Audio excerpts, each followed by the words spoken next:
Hello and welcome to the Sacred Truth channel. Today I want to take you into an extremely deep reflection. A reflection that can completely change the way you see the consequences of human choices, the weight of decisions, and most importantly, the destiny of those who choose to live on the wrong path. Because the question we're going to explore today is not light, it's not comfortable, but it is absolutely necessary. What was the end of the most evil people in the Bible? And what does that reveal about real life? But before we continue, I want to ask you something important. Subscribe to the channel now and turn on the notification bell. Because this kind of content is not just to watch, it's to awaken. And while you listen, I want you not only to hear, but to observe yourself. Because what you're about to hear is not just history, it's a warning. There is a very common idea that evil always wins in the end. That people who do wrong, who manipulate, who deceive, who live without principles, end up coming out on top. And looking superficially, sometimes it really seems that way. But when you observe more deeply, when you look all the way to the end of the story, you notice something completely different. You notice a pattern, a silent pattern, but inevitable. Because evil may grow for a time, it may appear strong, it may give the illusion of control, but it carries within itself something that few people perceive: self-destruction. And that is exactly what we are going to reveal today. Not just what these people did, but how they ended, because the end always reveals the truth. And let's begin with someone who perfectly represents the danger of ignoring clear, repeated, and direct warnings: Pharaoh of Egypt. Pharaoh was not just a ruler. He was the ultimate symbol of power in his time. He had absolute authority, total control, unquestionable influence. From a human perspective, he seemed untouchable. But here is the point that changes everything. The greater the power, the greater the responsibility to recognize the truth when it appears. And the truth appeared, not once, not twice, but many times, through clear signs, through impossible events to ignore, through direct warnings that anyone with even a little sensitivity would recognize. But Pharaoh's problem was never lack of evidence. It was internal resistance. Every time he had the opportunity to stop, he chose to continue. Every time he had the chance to yield, he hardened even more. And this created an extremely dangerous cycle, because the more he resisted, the harder it became to turn back. And here is something you need to understand deeply. The heart does not harden all at once. It hardens little by little, decision after decision, choice after choice, ignoring signs, ignoring warnings, ignoring what deep down you already know is wrong. And when you reach a certain point, you can no longer feel the same way. What once bothered you no longer does. What once seemed wrong starts to feel normal. And that is the beginning of the fall. Even if externally everything still looks under control. Pharaoh watched his own world collapse before his eyes and still chose to insist. And in the end, what he tried to control at all costs was exactly what led to his destruction. Because trying to hold on to what God has already told you to release always ends in loss. Now let's talk about someone who reveals another type of danger. Not the one who starts wrong, but the one who starts right and gets lost along the way. Saul. Saul had everything to succeed. Chosen, directed, positioned. He did not begin as a corrupt man. On the contrary, there was humility at the beginning. There was potential. There was an opportunity to build something solid and lasting. But the problem is never only in the beginning. It is inconsistency. Over time, something began to change inside him. Small decisions started being made based on pressure and not on principle. The need to please people began to speak louder than the need to obey God. And without realizing it, Saul began to exchange conviction for convenience. And that is extremely dangerous, because when you begin to justify small disobediences, you are opening space for something bigger. You begin to create internal arguments for what you already know you shouldn't do. And little by little, that stops being the exception and becomes the pattern. Saul did not fall all at once. He drifted away, slowly, silently, almost imperceptibly, until he reached a point where there was no more clarity, no more direction, no more peace. And what came in its place? Fear, insecurity, jealousy, comparison. He began to fight battles he didn't need to fight, began to see threats where there were none, began to be consumed by something internal that he could no longer control. And this reveals something profound. When you lose internal alignment, you begin to lose external control. And Saul's end was not only tragic, it was lonely. A man who had everything ended without peace, without direction, and without the emotional structure to sustain his own reality. And maybe that is one of the strongest lessons so far. It is not enough to start well. It is necessary to remain well. But now let's enter one of the most impactful stories of all, because it shows that not even proximity guarantees transformation. Judas Iscariot. Judas was close, very close. He saw what many never saw. He heard what many never heard. He walked beside the living truth. But even so, something inside him never fully aligned, and this is extremely serious, because it reveals that you can be in the right environment and still have a misaligned heart. Judas' problem did not begin with betrayal. It started long before, in internal decisions, in hidden motivations, in priorities that were not fully aligned, and this kept growing, silently, until it reached the point where the final choice was made. And here is the strongest point. Judas did not fall due to lack of knowledge. He fell due to lack of transformation. He knew what was right, but he did not live what he knew. And that difference changes everything. Because knowing the truth is not enough. You must allow it to transform you. And when that doesn't happen, knowledge becomes a burden, not a change. And in the end, when the consequence came, he could not handle the weight of his own decision. And this reveals something extremely serious.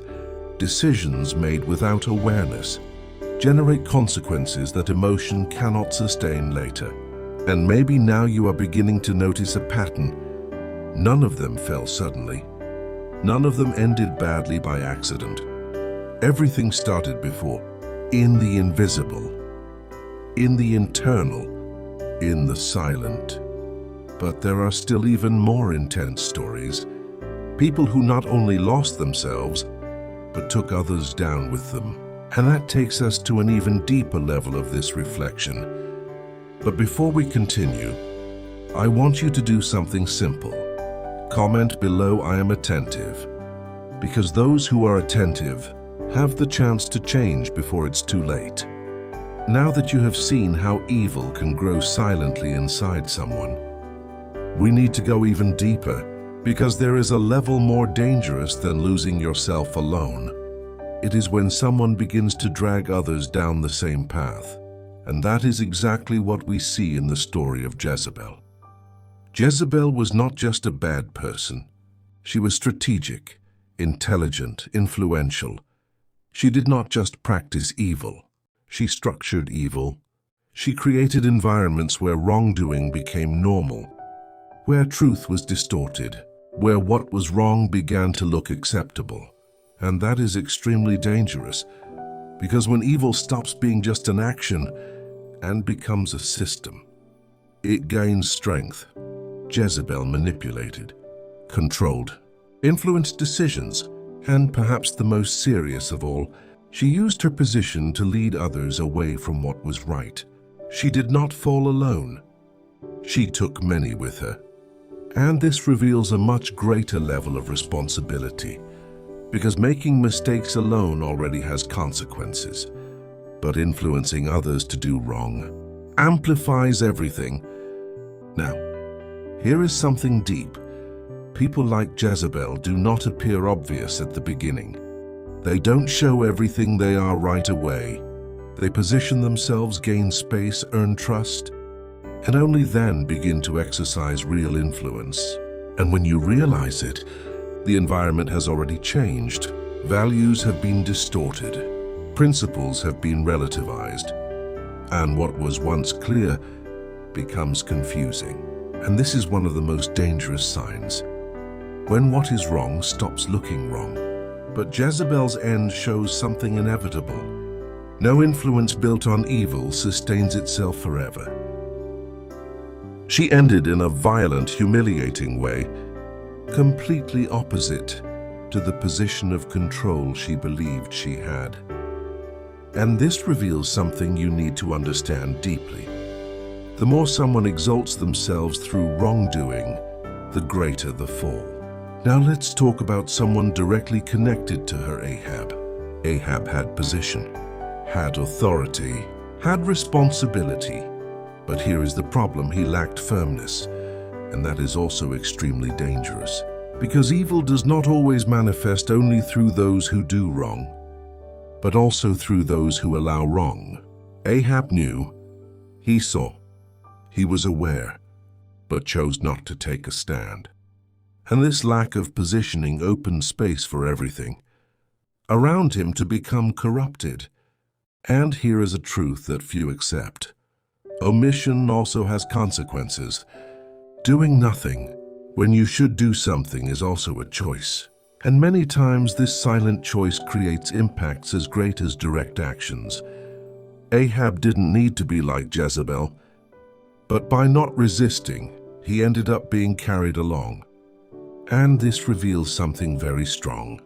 Those who do not define their principles end up living by the principles of others. And Ahab's end shows exactly that. He ended in defeat, a direct consequence of a life without firmness, without alignment, without the courage to take a stand when it mattered most. Now, let's move to someone who reveals another type of evil, the evil fueled by pride. Haman. Haman did not begin with destruction. He began with resentment, with a wounded ego, with the inability to deal with not being recognized the way he wanted. And that grew, because unaddressed pride always grows. He began to turn a personal frustration into a collective plan. What was internal became external. What was emotion became action. And suddenly he didn't just want to solve a problem. He wanted to destroy everything that bothered him. And this shows something extremely serious. When you don't control your emotions, they begin to control your decisions. And decisions made from pride and anger almost always lead to destruction. But here is the strongest point of Haman's story.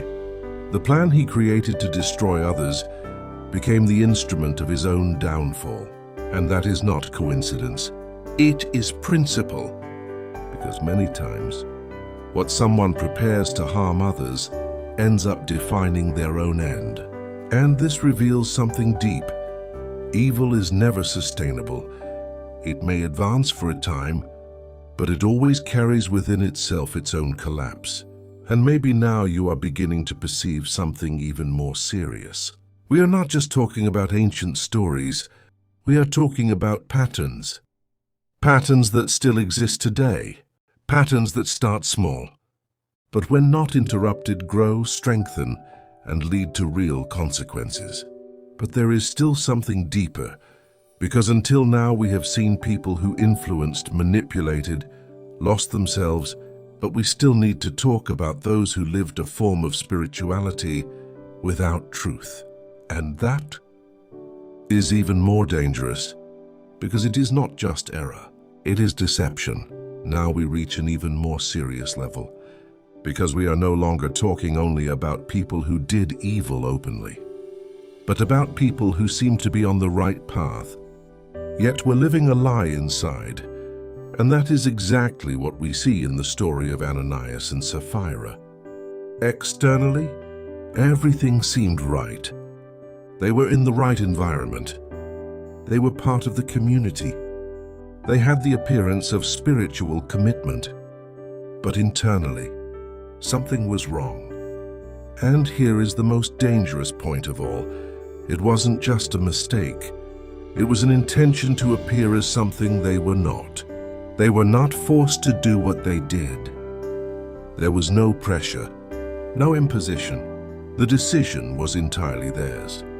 And that is what makes everything even more serious. Because the problem was not giving less. It was pretending they were giving everything. It was building an image. It was trying to sustain a spiritual appearance without an internal truth. And this reveals something extremely deep. God is not impressed by what you show. He looks at what is real. And when there is a disconnect between appearance and truth, something needs to be corrected.